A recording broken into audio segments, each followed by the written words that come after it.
Gusto ko na sanang makalipat kami para makaiwas na rin at saka para hindi na kami masundan ni Ma'am Agnes. Pero hindi ko lang alam kung paano gagawin yun. Wala naman akong ipon. Tsaka Madel naman, huwag mong gagawin yun. Tandaan mo, nandito sa paligid yung mga kliyente mo, sayang. Yun na nga. Kaya lang, kung nandito naman kami, parang ang lapit-lapit lang sa amin ni Ma'am Agnes. Paano kung malaman niya ang totoo?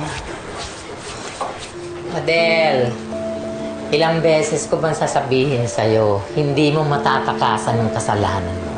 Nay naman Oh, totoo naman Kahit anong gawin mo, magkikita si Des at si Ma'am Agnes. Hindi mo mapipigilan. Hindi, Nay. Pinagsabihan ko na si Des. Hindi niya na lalapitan si Ma'am Agnes. Talaga? Sigurado ka? Oh, paano pag nag-usap yung dalawa at malaman ni Des na nagsisinungaling ka sa kanya? Excuse me po. Friend, muna na ako. Des, sandali.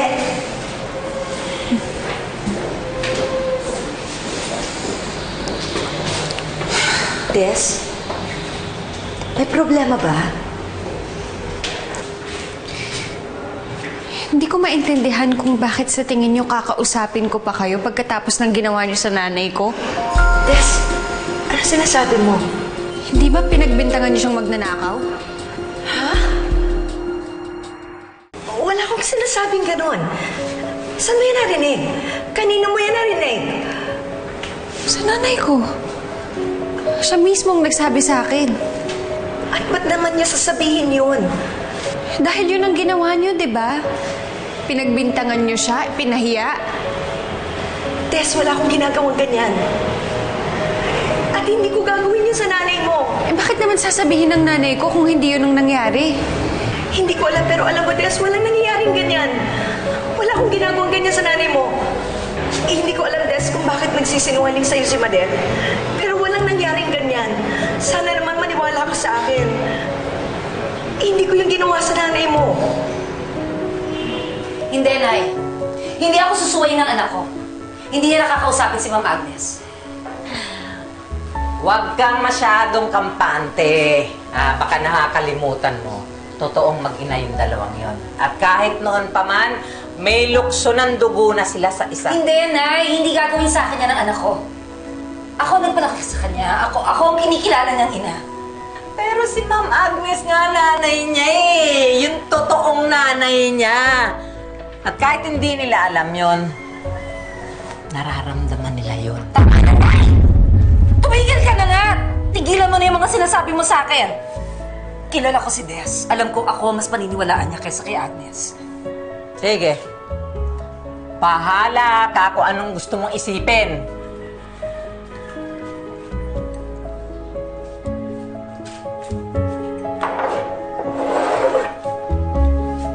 Huwag mong sabihin hindi kita binalaan, ha? Alam mo, Madel, talaga tong nanay mo, hindi ko maintindihan. Ikaw tong sariling anak, ikaw dapat kinakampihan. Wala! Siya pa yung nangnenega sa'yo.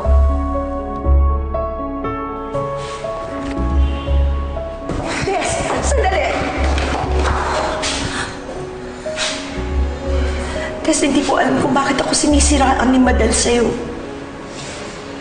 Pero maniwala ka sa akin. Wala akong sinasabing ganyan. Hindi yan nangyari.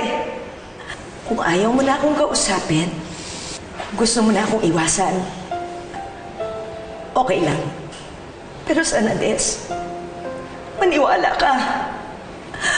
Wala akong ginagawa ganyan sa nanay mo. Wala akong sinasabing ganyan sa kanya. Please, Des. Please. Ma'am Agnes, gusto ko po sana kayong paniwalaan. Pero kapag ginawa ko yun, parang sinabi ko na rin na nagsinungaling at nanay ko. Alam kong hindi niya gagawin yun. Des, pakiusap naman. Pasensya na po, ma'am, pero mas mabuti pa siguro kung iwasan na lang natin ang isa't isa para sa kabubuti ng lahat. Pasensya na po.